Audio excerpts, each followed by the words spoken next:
جو ہے مسلم اور غیر مسلم میں، یہ ہندو اور مسلمان میں، دہریے اور مسلمان میں بہت بڑا فرق یہ ہے کہ وہ نبی پہ ایمان نہیں لاتے، پروفیسی پہ، میسنجر پہ ایمان نہیں لاتے۔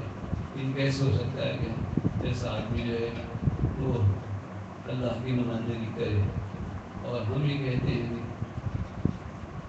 اللہ تعالیٰ نے جو رسول بنایا ہے وہ نمائندہ ہی بنایا ہے، محمد رسول اللہ۔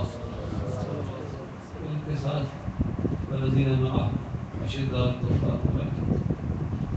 رک جاؤں یا پڑھوں کر ہم لوگ کنسول کریں جب تو وہ دفعہ میں اسی معافی ملی تھی سرسول ذالی کا رسول کرام مستقبل وزن افریشت وفاظ والفصاظ ودن ذلال غیر فقال وعلم فصاظ من مفید عظیمہ۔ رک جاؤں یہی کہنا کافی ہے، محمد صلی اللہ کے رسول کے جو ساتھی ہیں، لیکن دل کہتا ہے ان کو شرم نہیں آتی۔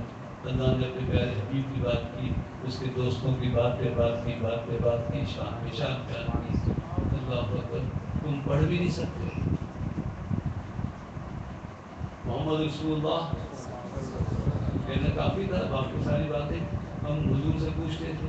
صدیق اکبر کی منقبت بیان کی، فاروق اعظم کی شان بیان کی، عثمان غنی کی صفت بیان کی، مولا علی کی شان بیان کی، امام حسن کا غازی بردہ ہے نا، اور پیشانیاں سدوں کے نشان سے چمک گئی، سب کی چمکی ہیں، لیکن سب سے زیادہ کربلا والوں کی چمکی ہے۔